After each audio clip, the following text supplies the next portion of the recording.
Hello guys, welcome to our channel. आज हम class 11th के बायोलॉजी का एक नया chapter number 5 morphology of the flowering plant जो है वो स्टार्ट करने जा रहे हैं। ठीक है, तो इस चैप्टर के अंदर हम क्या करेंगे, हम रूट्स को पढ़ेंगे, स्टेम्स को पढ़ेंगे, लीफ को पढ़ेंगे, साथ में हम फ्लावर को पढ़ेंगे, फ्लावर के पार्ट पढ़ेंगे, क्या एंड्रोशियम, क्या गाइनोशियम, क्या कैलिक्स, क्या कोरोला, वो सारी चीजें हमें यहाँ पर पढ़नी है। फिर हमें एस्टिवेशन पढ़नी है, प्लेसेंटेशन पढ़नी है, फिर हमें उसके साथ कुछ फैमिलीज भी पढ़नी है, हमें सीड को पढ़ना है, हमें फ्रूट को पढ़ना है। तो चैप्टर थोड़ा सा हमें याद करने वाला जैसा है, लेकिन अच्छा चैप्टर है। अगर देखा जाए तो ये चैप्टर कैसा है, अच्छा है। मतलब अगर पढ़ोगे तो कोई ना कोई नई चीज जरूर जानने को मिलेगी, ऐसा कुछ एक चैप्टर है ये। तो यहाँ पर अगर हम देखें, आज हमारा पहला लेक्चर है इस चैप्टर का। तो आज हम ये क्या करेंगे, इसका एक बेसिक इंट्रोडक्शन लेंगे और साथ में हम आज रूट को भी खत्म कर देंगे।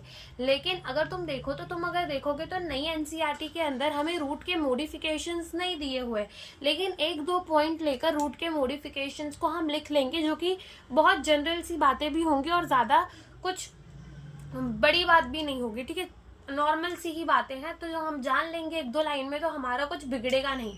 ठीक है, तो हम उसे भी पढ़ लेंगे। तो हम स्टार्ट करते हैं अपना चैप्टर। सबसे पहले बात आती है हमारे चैप्टर का नाम। देखो चैप्टर का नाम क्या है, morphology of the flowering plant. ठीक है, तो सबसे पहले तो ये समझो कि अभी हम क्या पढ़कर आए हैं, हम पढ़कर आए हैं प्लांट किंगडम। ठीक है, प्लांट किंगडम चैप्टर अभी हम पढ़ चुके हैं। तो प्लांट किंगडम के अंदर हमने क्या देखा था, हमारे एल्गे थे, ब्रायोफाइट थे, टेरिडोफाइट थे, जिम्नोस्पर्म्स थे, एंड देन क्या थे हमारे एंजियोस्पर्म। यानी कि हमें ये तो समझ में आ गया था कि हमारे एंजियोस्पर्म्स जो थे वो सबसे एडवांस प्लांट थे। तो ऐसे प्लांट जिसके अंदर हमें फ्लावर देखने को मिले, या फिर ऐसा प्लांट जो कि फ्लावर देता हो, उसी को हम क्या कह देते हैं, एंजियोस्पर्म कह देते हैं। उसी को हम क्या कहते हैं, फ्लावरिंग प्लांट कह देते हैं। तो फ्लावरिंग प्लांट ही हमारा एंजियोस्पर्म्स होते हैं और एंजियोस्पर्म से हमारे क्या होते हैं, फ्लावरिंग प्लांट होते हैं। तो यहाँ पर हम पहले लिखेंगे कि हमारे फ्लावरिंग प्लांट कौन है। यहाँ पर फ्लावरिंग प्लांट जो है वो हमारे कौन है, यहाँ पर फ्लावरिंग प्लांट जो है वो है हमारे एंजियोस्पर्म्स। ठीक है, कौन है, ये हमारे फ्लावरिंग पार्ट है। ठीक है, फ्लावरिंग प्लांट है। ठीक है, ये हमारे क्या है, फ्लावरिंग प्लांट है, एंजियोस्पर्म। तो अगर तुम देखो तो एक चीज जो है वो हमारे मतलब ऐसी तीन चीजें हैं जो सिर्फ हमें अपने किसके अंदर देखने को मिलेगा, एंजियोस्पर्म्स के अंदर देखने को मिलेगा। पहली चीज है फ्रूट के। अगर हमें किसी के अंदर भी फ्रूट दिख रहा है, यानी किसी के अंदर भी अगर कोई भी पेड़ है मान लो, और उस पेड़ के अंदर तुम्हें कोई ना कोई फल दिख रहा है, इसका मतलब वो हमारा क्या है, एंजियोस्पर्म है। ठीक है, कोई भी पेड़ है और तुम्हें उसके ऊपर फूल दिख रहा है तो उसका मतलब क्या है, वो एक एंजियोस्पर्म है। और एक 12th स्टैंडर्ड में तुम पढ़ोगे, 12th स्टैंडर्ड के चैप्टर 1 के ही अंदर, ठीक है, sexual reproduction in the flowering plant, तो वहां तुम पढ़ोगे डबल फर्टिलाइजेशन के अंदर। तो जब डबल फर्टिलाइजेशन होती है तो वो भी हमारे सिर्फ एंजियोस्पर्म्स के अंदर ही होती है। ठीक है, वो एक ऐसा फेनोमेनन है जो सिर्फ हमें किसके अंदर देखने को मिलेगा, एंजियोस्पर्म्स के अंदर ही देखने को मिलेगा। तो तीन चीजें हमें सिर्फ किसके अंदर देखने मिलती है, एंजियोस्पर्म के अंदर। तो हम लिखेंगे सीन ओनली इन एंजियो। ठीक है, वो पहली चीज कौन सी है, हमें फ्लावर। दूसरी चीज कौन सी है, हमारी फ्रूट। और तीसरी चीज हमारी कौन सी है, डबल फर्टिलाइजेशन। ठीक है, डबल फर्टिलाइजेशन। ठीक है, ये तीन चीज हमें किसके अंदर देखने को मिलेगी, फ्लावरिंग प्लांट के अंदर। यानी कि ये तीन चीजें हमें किसके अंदर देखने को मिलेगी, एंजियोस्पर्म्स के अंदर। ठीक है, फ्लावरिंग प्लांट को तो हमने समझ लिया कि हमारे फ्लावरिंग प्लांट कौन होते हैं, जो फूल दे, फल दे, या फिर जिसके अंदर हमारी डबल फर्टिलाइजेशन हो जाए, वो होते हैं हमारे फ्लावरिंग प्लांट। लेकिन बात आती है कि ये मॉर्फोलॉजी क्या है। भाई पहली बार सुना होगा अगर पढ़ा होगा तो ये मॉर्फोलॉजी क्या चीज है। देखो, जैसे आप मान लो कि तुम किसी इंसान को देख रहे हो, तो तुम उसको बाहर से देख रहे हो, तो तुम्हें क्या दिख रहा होगा, उसकी दो आंखें हैं, एक नाक है, दो कान है, एक ओठ है। ठीक है, ये सारी चीजें तुम्हें दिख रही होगी। ठीक है, वो पतला है कि मोटा है, उसके बाल कितने बड़े हैं, बाल कितने छोटे हैं, ये सारी चीजें तुम देख रहे हो। यानी कि तुम उसको बाहर से एग्जामिन कर रहे हो, बाहर से तुम उसे पढ़ रहे हो कि ये बाहर से कैसा दिखता है। ठीक है, दिल की बात नहीं है कि दिल साफ है, कि दिल गोरा है, कि दिल काला है, उस बात में हम नहीं बात कर रहे। ठीक है, हम क्या देख रहे हैं कि हाँ भाई इसका एक्सटर्नल स्ट्रक्चर ऐसा है या फिर एक्सटर्नल फीचर ऐसा है, यानी कि बाहर से देखने में कुछ ऐसा ऐसा सा दिखता है, इसका मतलब हम क्या पढ़ रहे हैं, उसकी मॉर्फोलॉजी पढ़ रहे हैं।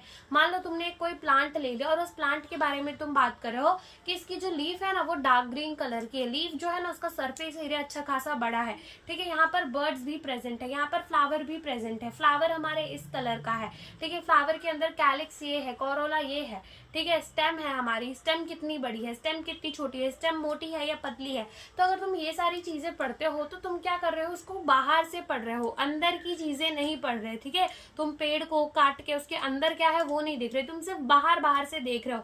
पेड़ को तुम उखाड़ रहे हो तो तुम देख रहे हो कि बाहर बाहर ही उसके क्या प्रेजेंट है, रूट प्रेजेंट है, तो तुम सारी बाहर की चीजें देख रहे हो प्लांट की, तो हम उसको क्या कहते हैं, मॉर्फोलॉजी।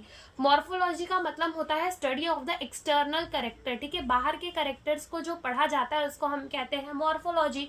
और मॉर्फोलॉजी का ही हमारा एक होता है एनाटॉमी, ठीक है, एनाटॉमी जैसे मॉर्फोलॉजी हो गई हम जिसमें एक्सटर्नल कैरेक्टर पढ़ते हैं, वैसे ही हमारी होती है एनाटॉमी जिसमें हम इंटरनल स्ट्रक्चर को पढ़ते हैं, यानी कि हम प्लांट को काट के देखते हैं कि उसके अंदर कौन से सेल्स है, वो कैसे अरेंज है, वो सेल्स कर क्या रहे हैं, ठीक है, तो हम उसकी एनाटॉमी यानी कि हम उसके अंदर का स्ट्रक्चर पढ़ते हैं। और मॉर्फोलॉजी में हम क्या करते हैं, बाहर का स्ट्रक्चर पढ़ते हैं, यानी कि हम उसका एक्सटर्नल फीचर पढ़ते हैं, ठीक है। तो हम यहाँ लिख देते हैं कि मॉर्फोलॉजी क्या होती है, मॉर्फोलॉजी का मतलब होता है study of external feature, study of external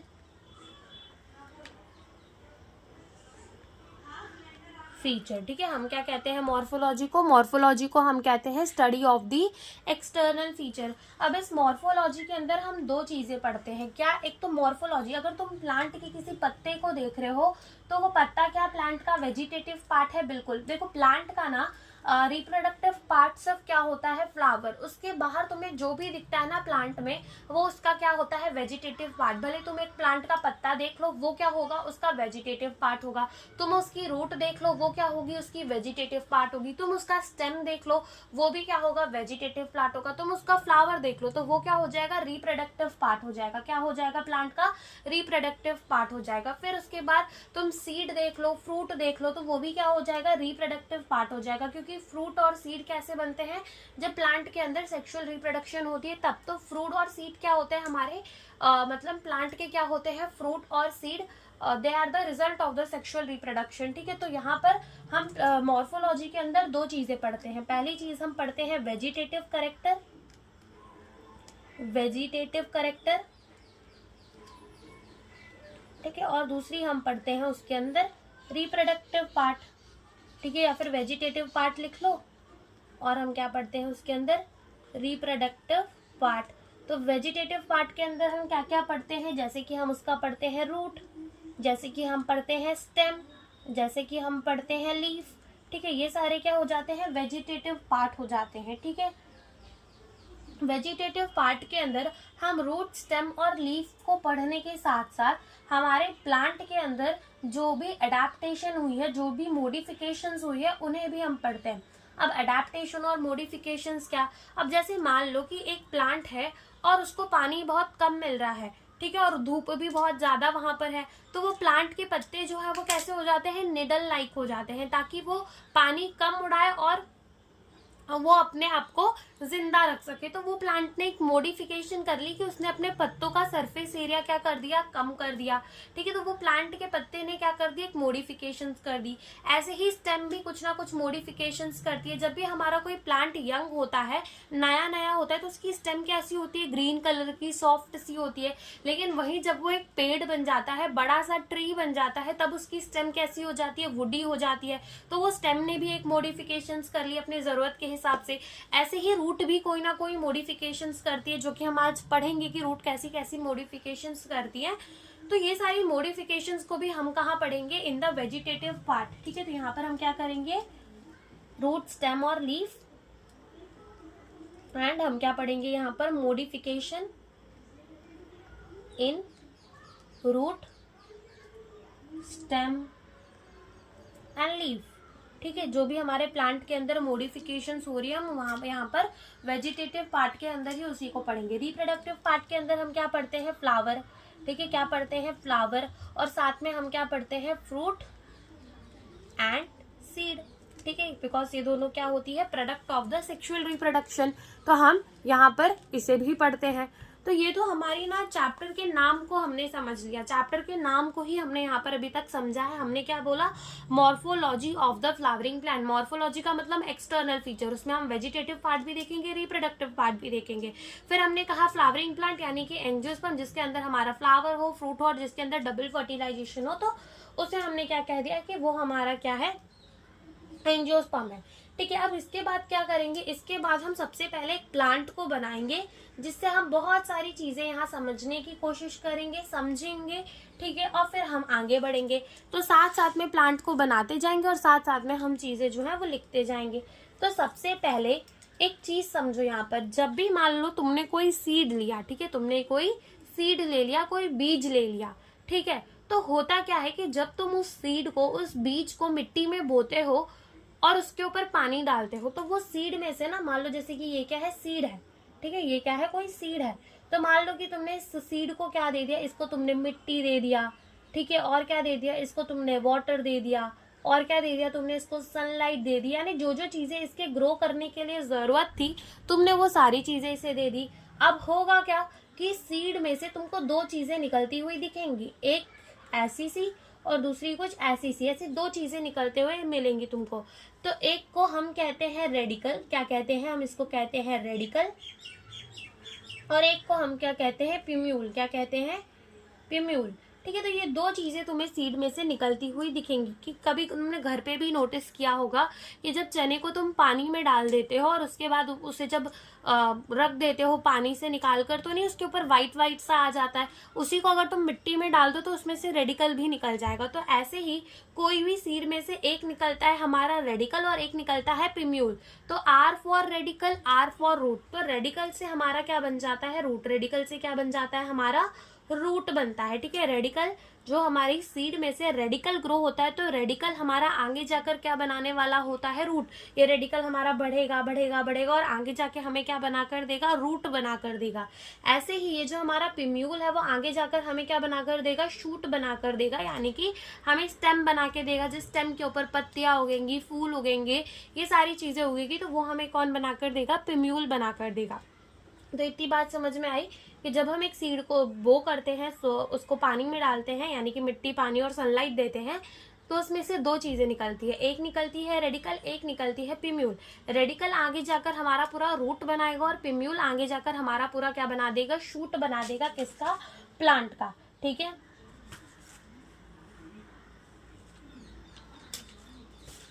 अब यहाँ पर हम क्या करते हैं, प्लांट को बनाते हैं और वहां से कुछ बातें जानने की कोशिश करते हैं, ठीक है। तो सबसे पहले तो ये समझो कि मान लो कि ये तुम्हारी क्या है, मिट्टी है, ठीक है, ये तुम्हारी क्या है, ग्राउंड है, यानी कि ये तुम्हारे मिट्टी का लेवल है, ठीक है, ये तुम्हारी क्या है, मिट्टी है। अब इस मिट्टी के अंदर तुमने क्या कर दिया, एक सीड को बो दिया, एक बीज को बो दिया, ठीक है, एक सीड को सो कर दिया यहाँ पर तुमने।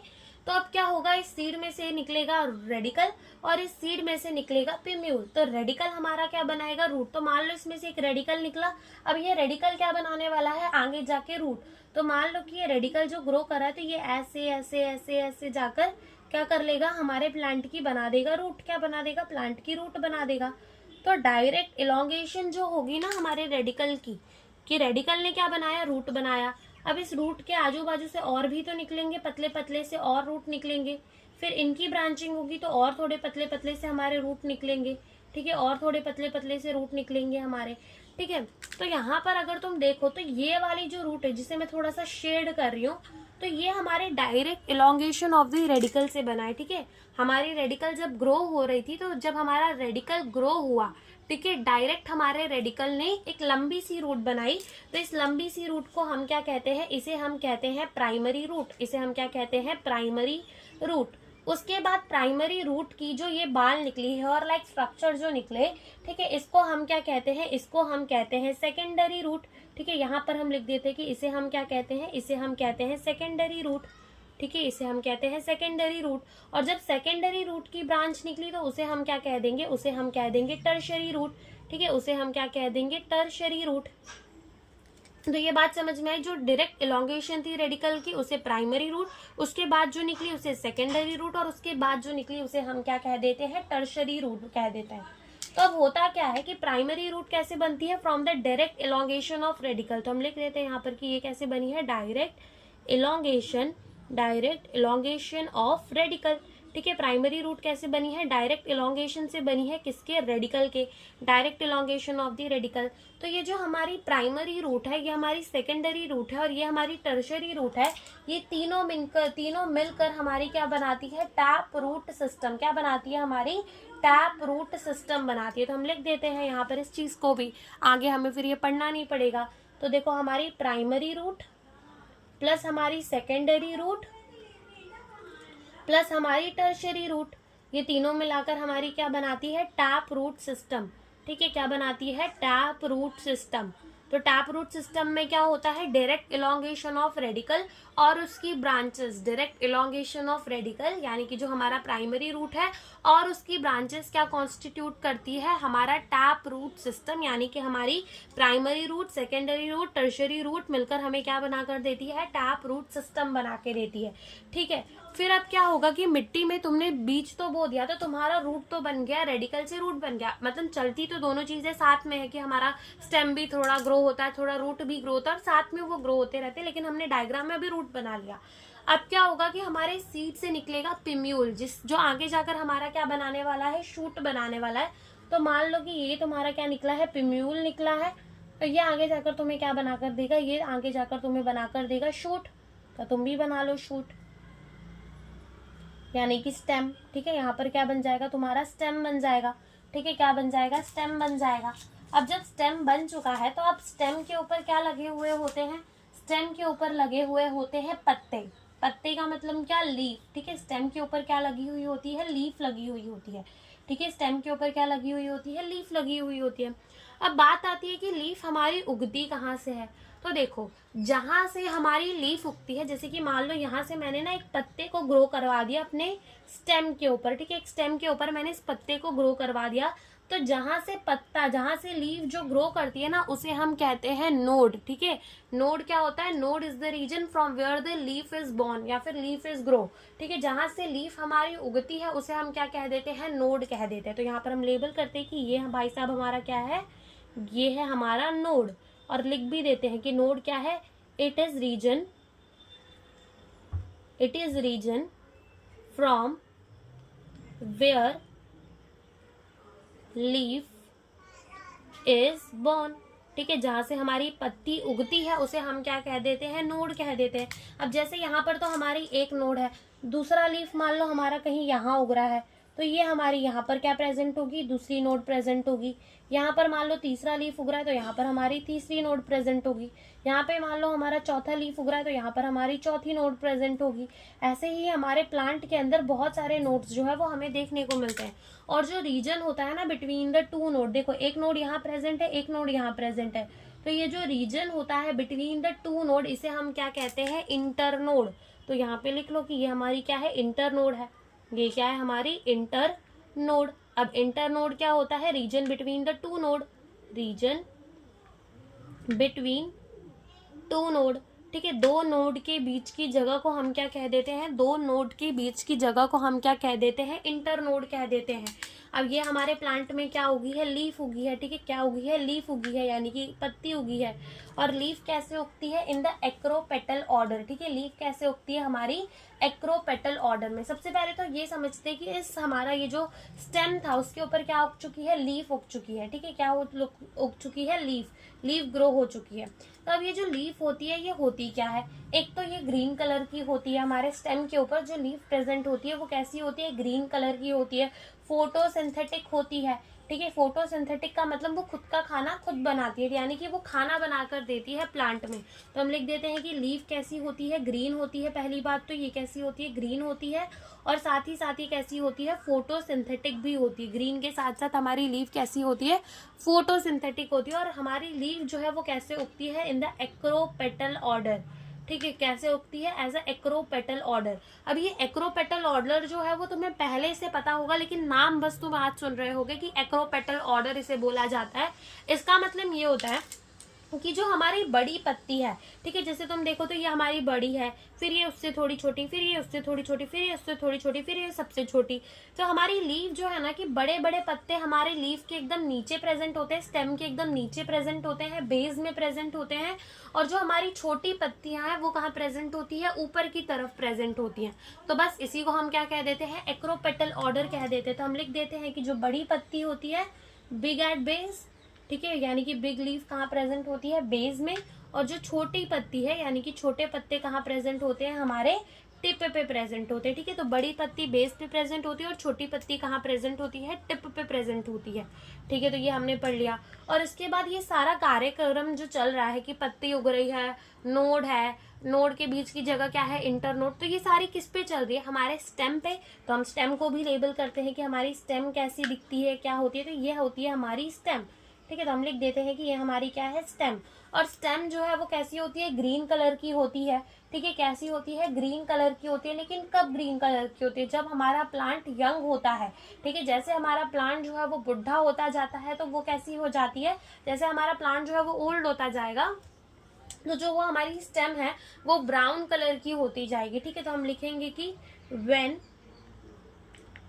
प्लांट यंग, तो स्टेम कैसी होगी हमारी, ग्रीन, एंड कैसी होगी हमारी, सॉफ्ट होगी, ठीक है। लेकिन जब हमारा प्लांट ओल्ड हो जाएगा तो लीफ कैसी हो जाएगी, वुडी हो जाएगी और ब्राउन इन कलर हो जाएगी, ठीक है।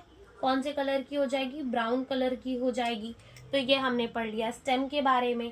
अब हमारे स्टेम के ऊपर क्या उगते हैं, पत्ते उगते हैं। और साथ में क्या हमारे यहाँ पर फ्लावर भी उग सकता है, तो यहाँ मान लो कि हमने क्या उगा दिया, फ्लावर उगा दिया।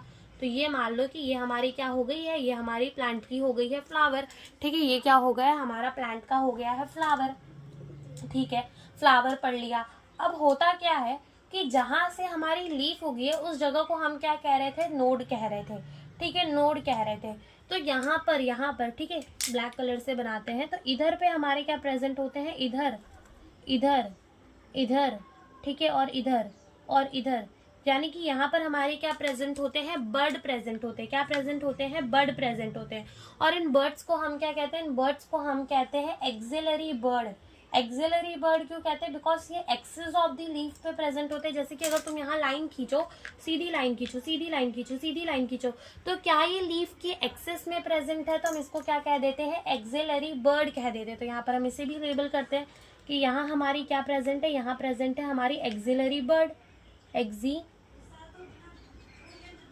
एक्सिलरी बर्ड प्रेजेंट है, ठीक है। ये कहाँ प्रेजेंट होती है, present on the axis of the leaf, ठीक है, present on axis of leaf, ठीक है। ये कहाँ प्रेजेंट होती है, हमारे एक्सिस ऑफ द लीफ के अंदर प्रेजेंट होती है। तो हम इसे क्या कह देते हैं, एक्सिलरी बर्ड कह सकते हैं। अब ये जो एक्सिलरी बर्ड है ना, अब ये अपने हिसाब से काम करती है। अब एक्सिलरी बर्ड जो है हो सकता है वो एक नया ब्रांच बना ले, लेकिन अगर प्लांट को कोई मॉडिफिकेशन चाहिए कि उसको गाय भैंस आकर खा जा रही है और प्लांट को बचना है उनसे, तो वो क्या करेगी, इन अपने एक्सिलरी बर्ड्स को कांटे में बदल देगी। इन एक्सिलरी बर्ड्स को ये किस में बदल देगी, कांटों में बदल देगी, ठीक है। ऐसा हो सकता है। या फिर इस प्लांट को कोई सपोर्ट चाहिए, ठीक है, इस प्लांट को कोई सपोर्ट चाहिए, तो ये क्या करेगी, अपनी एक्सिलरी बर्ड्स को टेंड्रल्स के अंदर कन्वर्ट कर देगी। टेंड्रल्स तो पता है ना क्या होता है, ऐसा स्ट्रक्चर जो कि ऊपर किसी भी चीज में लपेटता जाता है। तुमने देखा भी होगा कि कहीं कहीं पर वो टेंड्रल्स निकल के क्या होते हैं, एकदम ऐसे, कोई भी अगर खंबा वंबा हो तो उसके ऊपर राउंड होने लग जाते हैं, तो वो क्या होते हैं, टेंड्रल्स होते हैं। और वो होते क्यों है, सपोर्ट पाने के लिए, ठीक है। तो हो सकता है कि ये जो हमारा एक्सिलरी बर्ड है वो टेंड्रल्स के अंदर बदल जाए, जो उसका मन, मतलब जैसी प्लांट की नीड वो उसके अंदर बदल जाता है। और साथ ही साथ ये एक्सिलरी बर्ड के साथ हमारा एक और बर्ड जो है वो प्रेजेंट होता है, और वो प्रेजेंट होता है एकदम टिप पे, ठीक है, एकदम टिप पे, एकदम ऊपर की तरफ प्रेजेंट होता है। तो उसे हम क्या कह देते हैं, उसे हम कह देते हैं एपिकल बर्ड। उसे हम क्या कह देते हैं, एपिकल बर्ड कह देते हैं। उसे हम क्या कह देते हैं, एपिकल बर्ड कह देते हैं। अब ये एपिकल बर्ड तो हमारा निडल्स के अंदर कन्वर्ट नहीं हो सकता। मान लो कोई भैंस है या फिर कोई गाय है और उससे क्या करना है, पत्ते चरने हैं। अब प्लांट भी बहुत होशियार है, प्लांट ने सोचा कि भाई ये मुझे खा जाती है, तो मैं क्या करता हूँ, अपने एपिकल बर्ड को निडल के अंदर कन्वर्ट कर देता हूँ। तो क्या प्लांट को कुछ फायदा होगा, गाय उसे बाजू में से आकर खा के चली जाएगी। इसके वजह से प्लांट क्या करेगा, जो सच में होशियार प्लांट होगा वो क्या करेगा, वो अपने एक्सिलरी बर्ड्स को निडल के अंदर कन्वर्ट करेगा ताकि वो सच में गाय भैंसों से बच सके। ठीक है, तो ऐसा हमारे एक्सिलरी और एपिकल बर्ड में होता है। अब ये जितना भी हमारे ग्राउंड के ऊपर उग रहा है, ठीक है, जितना भी हमारे ग्राउंड के ऊपर उग रहा है, हम उसको क्या कह देते हैं, हम उसको कह देते हैं शूट सिस्टम। क्या कह देते हैं हम उसको, शूट सिस्टम। और जितना भी हमारे ग्राउंड के नीचे उग रहा है उसको हम क्या कह देते हैं, रूट सिस्टम। तो इसे भी हम लेबल कर लेते हैं कि यहाँ से लेकर यहाँ तक जो प्रेजेंट है ये हमारा क्या है, ये है हमारा रूट सिस्टम। ठीक है, ये क्या है, हमारा रूट सिस्टम। और इसके बाद ऊपर की तरफ जो भी प्रेजेंट है ये हमारा क्या है, शूट सिस्टम। तो इसमें एक लाइन ट्राई मारते हैं कि अगर खिंच जाएगी तो, क्योंकि जगह नहीं है। ठीक है, तो यहाँ पर हमारा क्या प्रेजेंट होता है, शूट सिस्टम। क्या प्रेजेंट होता है हमारा, शूट सिस्टम। तो रूट सिस्टम और शूट सिस्टम समझ में आया। जो ग्राउंड के नीचे वो होता है हमारा रूट सिस्टम, और जो ग्राउंड के ऊपर वो क्या होता है, हमारा शूट सिस्टम। अब रूट सिस्टम और शूट सिस्टम के बारे में भी कुछ बातें हैं जो कि अभी हम पढ़ते हैं और वो हमें समझ में भी आ जाएगी कि हम क्या कहना चाह रहे हैं। ठीक है, तो वो भी हम एक बार इसे लिख लेते हैं और समझ लेते हैं उसे भी। अब हम शूट सिस्टम और रूट सिस्टम को बारे में थोड़ा समझते हैं। जैसे अगेन मान लो ये ग्राउंड है, ये हमारा क्या है, शूट सिस्टम है। अब हम इसमें पूरा नहीं बनाएंगे, बस समझने के लिए थोड़ा सा बना लेंगे। और ये मान लो हमारा क्या है, रूट सिस्टम है। ये क्या है, हमारा रूट सिस्टम है। तो ये जो हमारा रूट सिस्टम होता है, अगर तुम देखो तो तुम्हें क्या दिख रहा है कि ये रूट सिस्टम और ये जो हमारा शूट सिस्टम है, ये दोनों के बीच में क्या अंतर दिख रहा है। दोनों की स्पेलिंग अलग है भाई, ये तो हमें भी पता है। लेकिन रूट वाले के अंदर रूट है, शूट वाले के अंदर स्टेम है, लीफ है, फ्लावर है, बर्ड है, नोड है, इंटर नोड है, ये भी हमें दिख रहा है। लेकिन अगर तुम देखो तो ये जो हमारा रूट सिस्टम है वो हमारे सनलाइट से क्या दूर उग रहा है। यानी कि सनलाइट, मान लो यहाँ पर क्या है, हमारा सन है।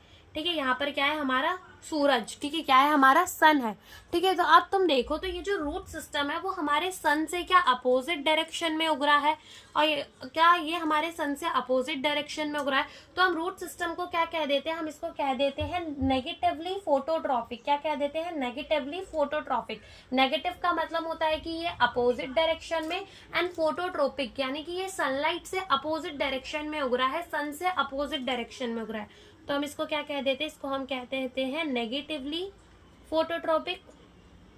फोटोट्रॉपिक, ठीक है, इसको हम क्या कह देते हैं, नेगेटिवली फोटोट्रॉपिक। और जो हमारा शूट सिस्टम है वो तो हमारे सनलाइट के पास उग रहा है, यानी उसी के डायरेक्शन में उग रहा है। तो हम इसको क्या कह देते हैं, इसको हम कह देते हैं पॉजिटिवली फोटोट्रॉपिक। इसे हम क्या कह देते हैं, पॉजिटिवली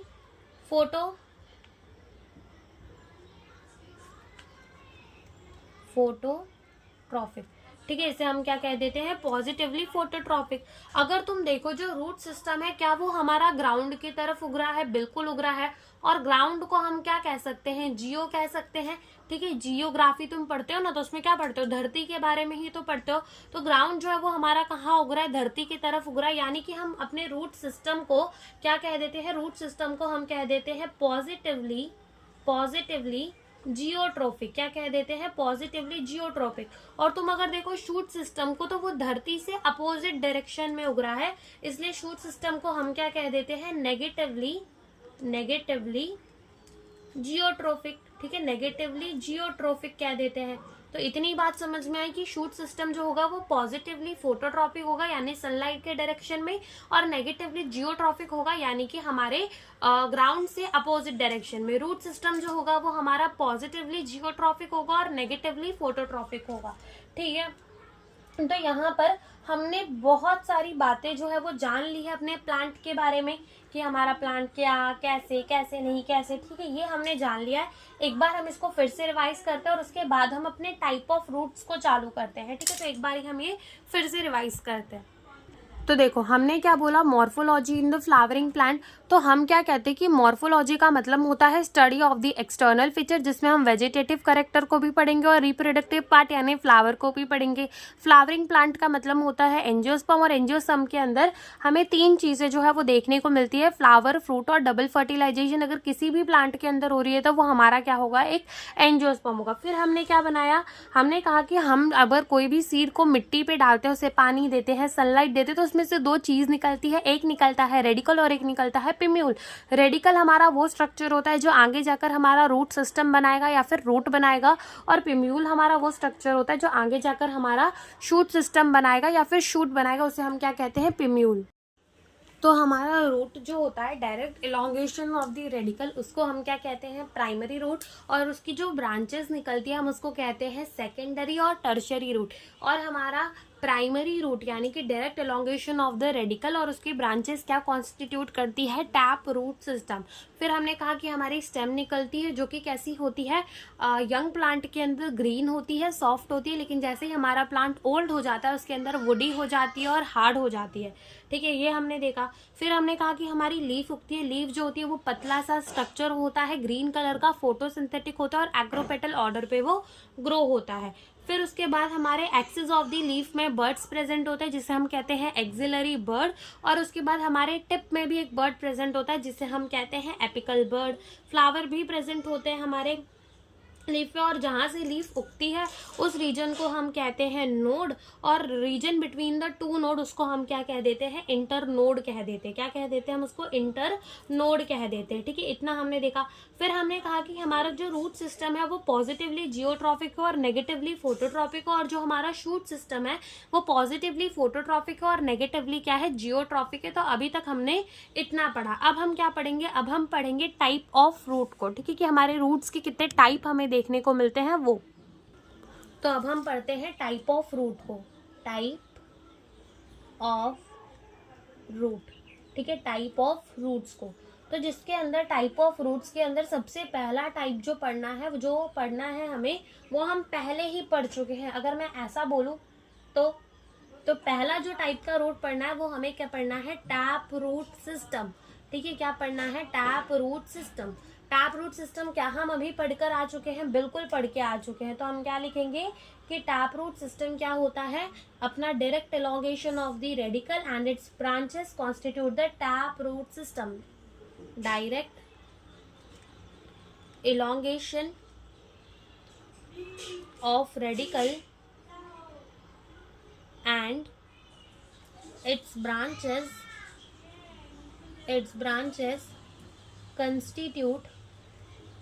consist लिख दो वरना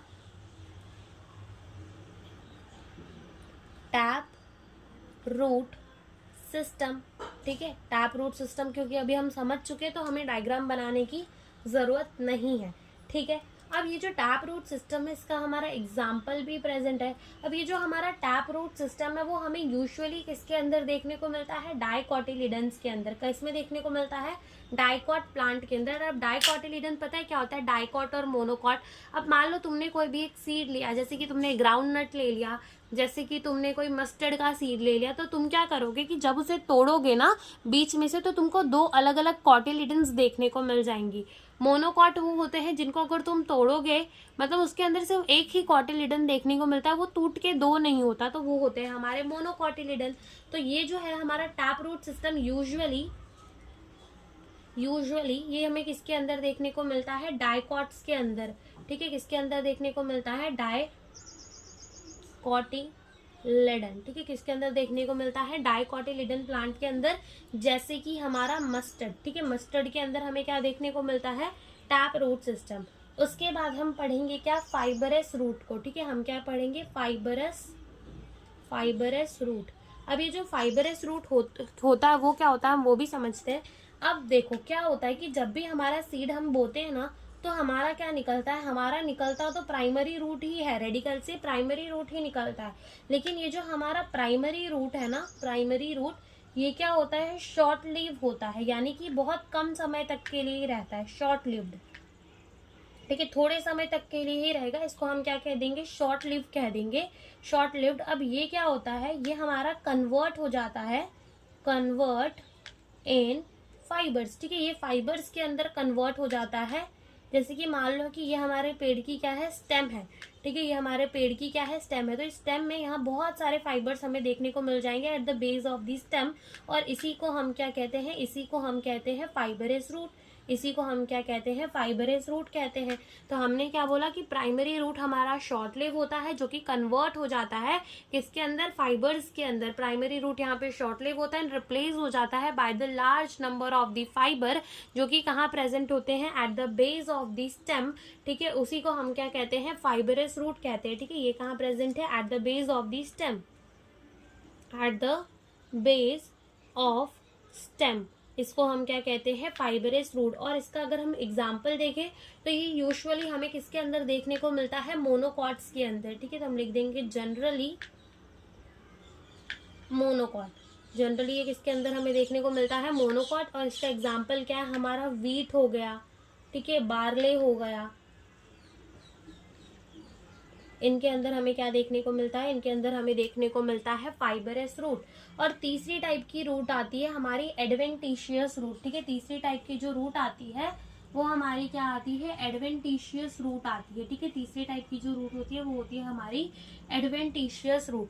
ठीक है, तो अगर तुम देखो ये एडवेंटिशियस रूट क्या होती है, एडवेंटिशियस रूट। ठीक है, तो एडवेंटिशियस रूट क्या होती है कि हमारी रूट उगी तो हो प्लांट के अंदर, लेकिन from other than the radical, यानी रेडिकल के अलावा प्लांट में कहीं और से रूट उग जाए। यानी कि जैसे मान लो हमारा रेडिकल से रूट तो उगा ही, साथ में हमारे स्टेम से भी रूट निकल रही है, तो उसे हम क्या कह देंगे, adventitious root. Other than radicle, अगर हमारी रूट कहीं से भी निकल रही है तो हम उसको क्या कह देते हैं, एडवेंटिशियस रूट कह देते हैं। क्या कह देते हैं, एडवेंटिशियस रूट कह देते हैं। ठीक है, root arise from part of plant other than radical, radical के अलावा। ठीक है, अगर कहीं से रूट उगती है तो हम उसको क्या कह देते हैं, एडवेंटिशियस रूट कह देते हैं। अब जैसे कि इसका एक एग्जांपल तुम्हें पता होगा, बनियान ट्री। ठीक है, तो ये जो ट्री होता है ये बहुत बड़ा होता है। ठीक है, बहुत बड़ा होता है, तो इसको सपोर्ट देने के लिए क्या होता है कि इसके स्टेम से, ठीक है, इसके स्टेम्स जो यहाँ ऐसे प्रेजेंट होते हैं उनमें से क्या निकलती है, रूट निकलती है। ऐसे गोल नहीं निकलती, निकलती तो सीधी ही है। और वो कहाँ चली जाती है, ग्राउंड के अंदर। ऐसे ही यहाँ से मान लो रूट निकली, वो कहाँ चली जाएगी, ग्राउंड के अंदर। तो यहाँ पर ये हमारी क्या हो जाती है, ये हमारी हो जाती है एडवेंटिशियस रूट, क्योंकि ये रेडिकल के अलावा और कहीं से उगी है। ठीक है, तो ऐसी रूट को एडवेंटिशियस रूट कहते हैं। लेकिन ये जो हमारे बनियान ट्री के अंदर ये वाली रूट होती है, इसको हम क्या कह देते हैं, इसको हम कह देते हैं प्रॉप रूट। क्या कह देते हैं, प्रॉप रूट कह देते हैं। ठीक है, ये कहाँ से अराइज करती है, अराइज फ्रॉम स्टेम। ठीक है, कहाँ से अराइज करती है, स्टेम से अराइज करती है। किसके लिए, फॉर सपोर्ट। ठीक है, सपोर्ट के लिए ये कहाँ से अराइज करती है, स्टेम से अराइज करती है। और अगर तुम अपनी एनसीईआरटी के अंदर अपना डायग्राम देखो तो वहां पे भी तुम्हें एक एडवेंटिशियस रूट दिखाया गया है, जो कि ग्रासेस का दिखाया गया है। ठीक है, ग्रासेस मॉन्स्टेरा। ठीक है, तो उधर पे क्या हो रहा है कि वहां पर भी हमारी स्टेम से छोटी छोटी क्या निकल रही है, रूट निकल रही है। तो वो भी हमारा क्या है, एडवेंटिशियस रूट है। ठीक है, तो इसका हम एग्जाम्पल लिख देते हैं कि ये कहाँ देखने को मिल सकती है, ग्रास के अंदर, मॉन्स्टेरा। ठीक है, बनियान ट्री, इनके अंदर हमें क्या देखने को मिलती है, एडवेंटिशियस रूट देखने को मिलती है। क्या देखने को मिलती है, इनके अंदर हमें एडवेंटिशियस रूट्स देखने को मिलती है। तो ये हमारा खत्म हो गया टाइप ऑफ रूट। ठीक है, अब हमारा क्या खत्म हो चुका है, टाइप ऑफ रूट्स जो है वो खत्म हो चुका है। और अब हम क्या पढ़ेंगे, अब हम पढ़ेंगे अपने रूट का फंक्शन क्या होता है और वो कैसे मॉडिफाइड होती है, किस चीज के लिए मॉडिफाइड होती है, वो हम पढ़ते हैं। तो अब हम क्या पढ़ेंगे, अब हम पढ़ेंगे फंक्शन ऑफ द रूट। तो अगर हम देखें फंक्शन ऑफ द रूट के अंदर, तो सबसे पहला काम तो रूट का ये होता है कि वो हमारे प्लांट को जमीन से जोड़ के रखता है। ठीक है, वो क्या करता है, हमारे प्लांट को जमीन से जोड़ के रखता है। तो हम यहाँ पे लिखेंगे कि इसका पहला फंक्शन तो क्या होता है, अटैच प्लांट टू ग्राउंड। ठीक है, प्लांट को ग्राउंड से जोड़ के रखता है, पहला काम तो यही होता है। दूसरा काम हमारे रूट का ये होता है कि वो ना मिट्टी में से पानी को, मिनरल्स को, न्यूट्रिएंट को, ये सारी चीजें एब्जॉर्ब करके हमारे लीफ के पास भेजता है। वाटर हो गया, मिनरल हो गया, न्यूट्रिएंट हो गया, ये सारी चीजों को एब्जॉर्ब करके कहाँ भेजता है, हमारे लीफ के पास भी भेजता है, खुद के पास भी रखता है। तो हम लिखेंगे कि ये क्या करता है, absorb water comma mineral comma nutrient from soil. ठीक है, कहाँ से एब्जॉर्ब करता है, ये सारी चीजों को मिट्टी से एब्जॉर्ब करता है। अब होता क्या है कि हमारे जो लीफ है ना, लीफ क्या करती है, फोटोसिंथेसिस। लीफ क्या करती है, फोटोसिंथेसिस। तो वो फोटोसिंथेसिस करती है और खाना प्लांट के हर एक पार्ट में भेजती है। तो वो प्लांट में जब खाना भेजती है तो वो रूट के पास भी भेजती है। तो रूट के पास जब ये खाना भेजती है ना लीफ, तो ये क्या कर लेता है, स्टोर कर लेता है। फूड को क्या कर लेता है, स्टोर कर लेता है। कौन स्टोर कर लेता है, हमारा रूट जो है वो स्टोर कर लेता है। तो फूड या फिर ऐसा कह लो लीफ क्या करेगी, फोटोसिंथेसिस। ये क्या करेगी, फोटोसिंथेसिस करेगी और इसे क्या कर देगी, सेंड फूड। और ये से क्या कर देगा, स्टोर कर देगा। तो स्टोरेज ऑफ द फूड का भी जो है वो काम होता है किसका, हमारे रूट का। ठीक है, एक काम तो ये हो गया। और एक और काम हमारे रूट का होता है कि हमारा जो रूट है, ठीक है, रूट का टिप भी कह लो और शूट की टिप भी कह लो। तो जो हमारा रूट का टिप होता है और ऐसे ही जो हमारे शूट का भी टिप होता है ना, वो क्या करते हैं, कुछ प्लांट ग्रोथ रेगुलेटर को बनाते हैं, जैसे कि ऑक्सिन। तो ये भी हम लिख लेंगे कि रूट टिप और साथ में लिख लो शूट टिप। ठीक है, रूट टिप भी और शूट टिप भी can form plant growth regulator, यानी कि हार्मोन। प्लांट ग्रोथ रेगुलेटर का मतलब होता है प्लांट के हार्मोन, जैसे कि हमारा ऑक्सिन हो गया। ठीक है, जैसे कि क्या हो गया, ऑक्सिन हो गया, जैसे कि क्या हो गया, ऑक्सिन हो गया। अब हमारे रूट के अंदर ना हमें मॉडिफिकेशंस भी देखने को मिलते हैं। कोई कोई रूट हमारे ऐसे मॉडिफाइड हो जाते हैं कि वो फूड को स्टोर करने के लिए ही अच्छे खासे मॉडिफाइड हो जाते हैं, यानी कि वो अपना नॉर्मल काम तो करेंगे ही करेंगे, लेकिन प्लांट को मिट्टी से यानी कि ग्राउंड से जोड़कर रखेंगे ही और मिनरल न्यूट्रिएंट भी एब्जॉर्ब करेंगे। लेकिन ये सारी चीजों पे थोड़ा कम ध्यान देके वो ज्यादा ध्यान किस में देते हैं, फूड के स्टोरेज में ध्यान देते हैं, फूड को स्टोर करने में ज्यादा ध्यान लगा देते हैं। तो वो स्टोरेज के लिए मॉडिफाइड हो जाते हैं। कुछ जो है वो हमारे सपोर्ट के लिए मॉडिफाइड हो जाते हैं। ठीक है, जैसे कि कुछ जो है वो हमारे सपोर्ट के लिए मॉडिफाइड हो जाते हैं, जैसे कि हमारे स्लिट रूट्स। ठीक है, स्लिट रूट जो है वो हमारे कहाँ पाए जाते हैं, गन्ने के अंदर पाए जाते हैं। तो वो हमारे किसके लिए होते हैं, सपोर्ट के लिए। और ऐसे ही रेस्पिरेशन के लिए कुछ रूट जो है वो हमारे मॉडिफाइड हो जाते हैं। जैसे मान लो कोई रूट है और वो हमारी कीचड़ के अंदर है, उसे ऑक्सीजन नहीं मिल पा रहा, तो वो क्या करेगा, रेस्पिरेशन करने के लिए वो मिट्टी से बाहर आएगा, जमीन फाड़ के बाहर आएगा। ठीक है, एकदम साउथ के पिक्चरों की तरह। और क्या करेगा, रेस्पिरेशन करेगा। तो वो जो रूट है वो किसके लिए मॉडिफाइड हो चुका है, रेस्पिरेशन के लिए मॉडिफाइड हो चुका है। तो हम यहाँ पे अब क्या पढ़ेंगे, हम पढ़ेंगे modifications of root. Modification of root. ठीक है, हम क्या पढ़ेंगे, मॉडिफिकेशंस ऑफ रूट पढ़ेंगे, जिसके अंदर हम सबसे पहला मॉडिफिकेशन पढ़ेंगे स्टोरेज का। ठीक है, किसका पढ़ेंगे, स्टोरेज का। ठीक है, तो अब होता क्या है कि जैसे अभी हमने पढ़ा कि यहाँ पर हमारा जो रूट है वो ज्यादा ध्यान किस में देने लग जाता है, स्टोरेज करने के लिए। ज्यादा ध्यान किस पे देने लग जाता है, स्टोरेज करने के लिए। तो अंडरग्राउंड जो रूट होती है, यानी कि मिट्टी के अंदर जो रूट होती है, वो कैसी होती है, थोड़ी सी फूल जाती है, थोड़ी सी मोटी हो जाती है, ताकि वो अपने अंदर खाना ज्यादा स्टोर कर सके। ठीक है, और वो फूड को स्टोर करती है। अब जैसे कि हम देखें तो हमारा कैरेट जो है वो क्या है, एक वो हमारा क्या है, रूट ही है। कैरेट जो है वो क्या है, हमारा रूट ही है, जो कि फूड स्टोर करने के लिए मॉडिफाइड हो चुका है। जैसे कि अगर हम अपना टर्निप देखें तो वो भी क्या है, हमारा एक रूट ही है, जो कि फूड स्टोर करने के लिए मॉडिफाइड हो गया है। तो ये दो तो थे हमारे टैप रूट की। जो हमारे टैप रूट सिस्टम वाले रूट होते हैं ना, टैप रूट, वो मॉडिफाइड होते हैं तो हमारा कैरेट बना देते हैं, टर्निप बना देते हैं। लेकिन जब एडवेंटिशियस रूट हमारे मॉडिफाइड होते हैं फूड स्टोरेज के लिए, तो वो हमें क्या बनाकर देते हैं, स्वीट पोटैटो बनाकर देते हैं। ठीक है, तो ये भी हम लिख लेते हैं कि हमारे जो underground root swell to store food, ठीक है। अंडरग्राउंड रूट जो है वो क्या हो जाते हैं, फूल जाते हैं, क्यों, ताकि वो फूड को स्टोर कर सके for the storage of the food. इसमें हमारे टैप रूट वाले भी ऐसा काम करते हैं और साथ में हमारे एडवेंटिशियस रूट वाला भी ऐसा काम करते हैं, एडवेंटिशियस रूट वाले भी। टैप रूट के अंदर हमें क्या देखने को मिलता है, कैरेट हो गया हमारा, ठीक है, जो हम खाते हैं वो क्या है, एक रूट ही है। साथ में हमारा टर्निप हो गया, और एडवेंटिशियस के अंदर हमारा क्या हो गया, स्वीट पोटैटो हो गया, स्वीट पोटैटो, ठीक है। तो ये हो गया।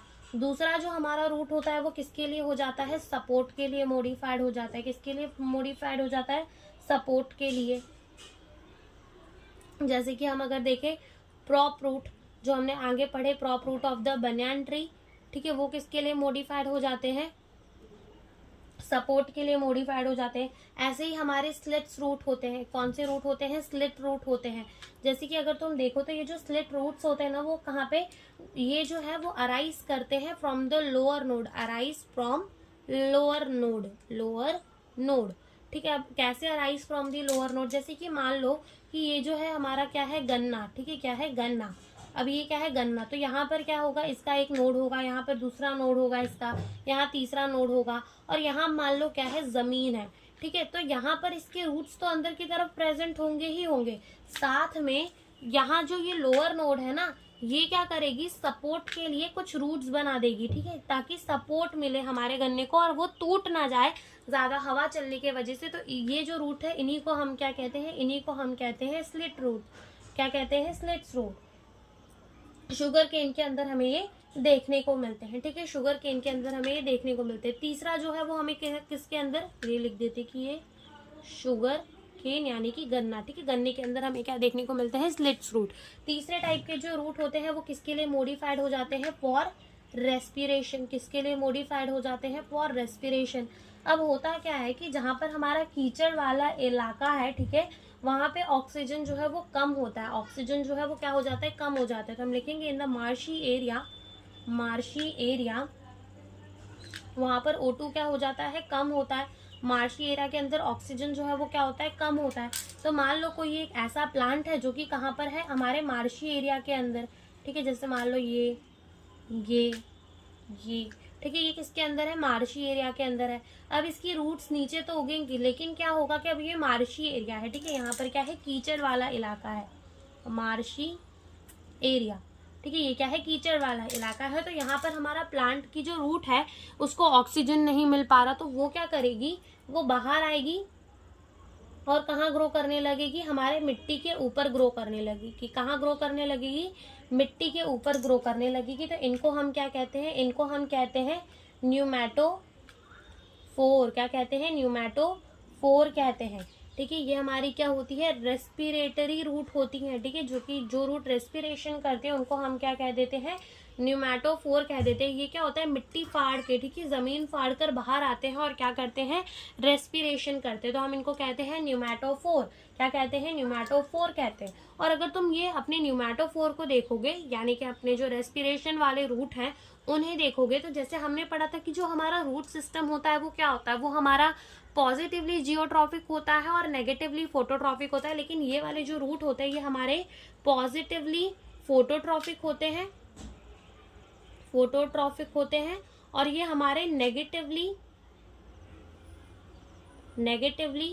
जियोट्रॉफिक होते हैं, क्योंकि तुम खुद देख सकते हो कि ये हमारे मिट्टी से अपोजिट डायरेक्शन में उग रहे और हमारे सनलाइट के डायरेक्शन में उग रहे, तो पॉजिटिवली फोटोट्रॉपिक होगा और नेगेटिवली ये हमारे क्या हो जाते हैं, जियोट्रॉपिक हो जाते हैं। नेगेटिवली ये हमारे क्या हो जाते हैं, जियोट्रॉपिक हो जाते हैं। तो एक बार हम फिर से रिवाइज करते हैं कि अभी हमने क्या पढ़ा, हमने पढ़ा tap root system, direct elongation of the radicle and its branches constitute the tap root system, जो कि हमें किसके अंदर देखने को मिलता है, मस्टर्ड के अंदर देखने मिलता है, मोस्टली किसके अंदर हमें देखने को मिलता है, डाइकॉट्स के अंदर देखने को मिलता है।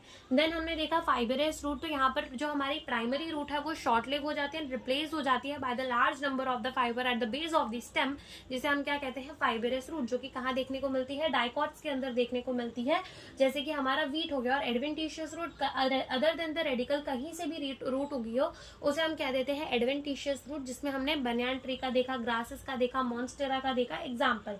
फिर उसके बाद हमने क्या बोला कि हमारे रूट का फंक्शन क्या होता है, वो प्लांट को ग्राउंड से अटैच करता है, वाटर, मिनरल, न्यूट्रिएंट की सारी चीजों को एब्जॉर्ब करता है, फोटोसिंथेसिस करके लीफ जो खाना बनाता है वो रूट को भेजता है, तो फ्रूट उसे स्टोर भी करता है, और रूट टिप और शूट टिप कुछ हमारे प्लांट ग्रोथ रेगुलेटर, प्लांट के हार्मोन बनाते हैं, जैसे कि ऑक्सिन हो गया।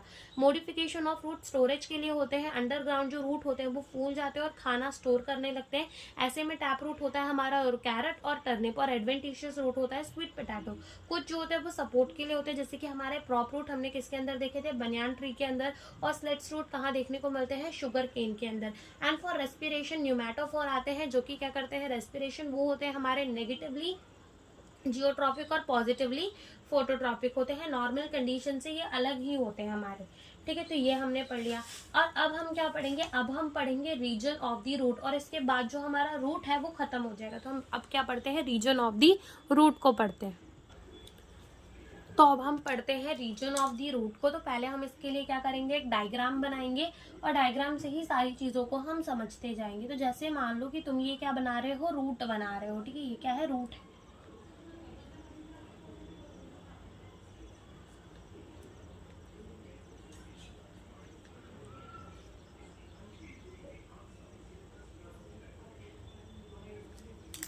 तो ये समझ लो तुम्हारी क्या है, रूट है।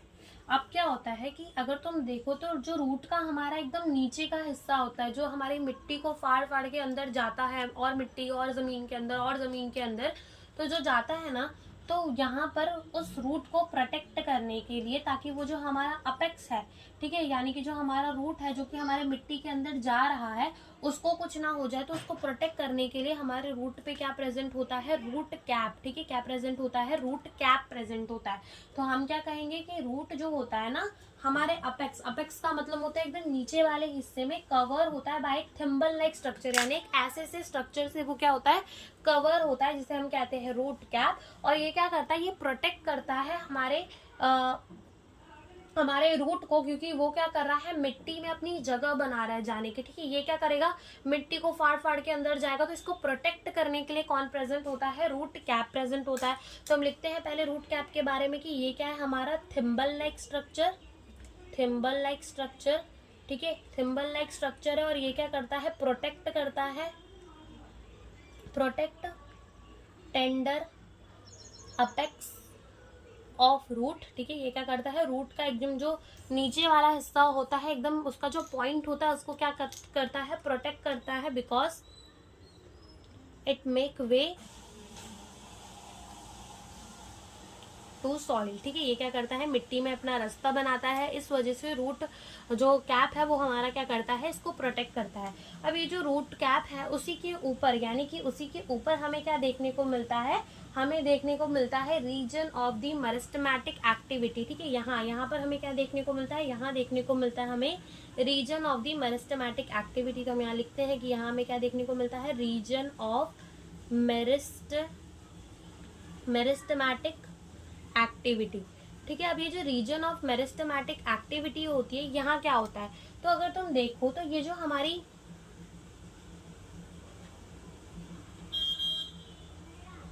अगर तुम देखो कि ये जो हमारी region of the meristematic activity है, तो मेरिस्टेमेटिक का मतलब ही हमारे वो सेल्स होते हैं जो कि निरंतर डिवाइड करते ही रहते हैं।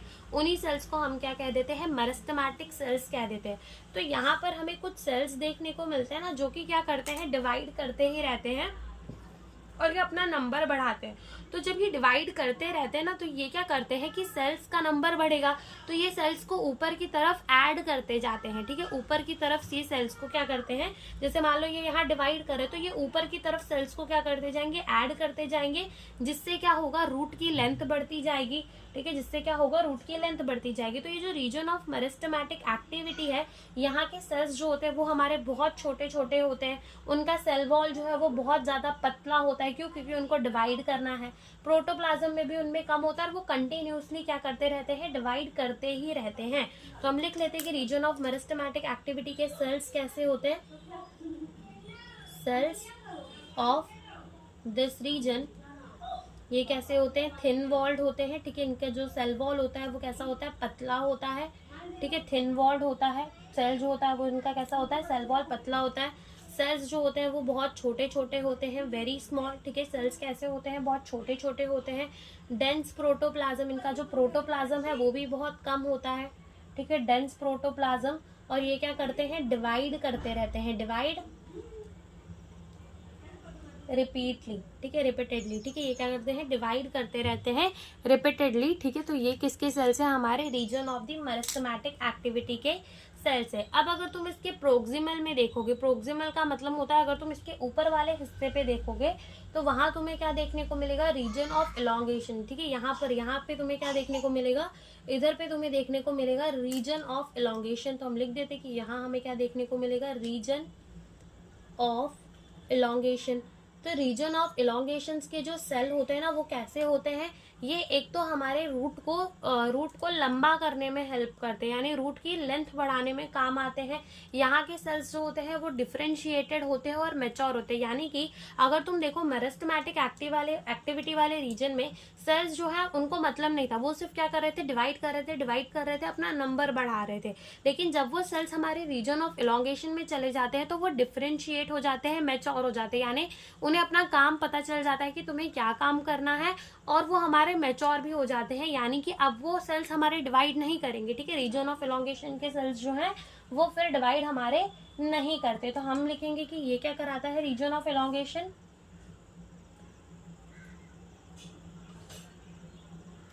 ग्रोथ ऑफ रूट, ठीक है। ये क्या कराता है, growth of root in length, ठीक है। रूट की जो है वो क्या बढ़ाता है, लेंथ बढ़ाता है। और यहाँ के सेल्स जो हैं, सेल्स डिफरेंशिएट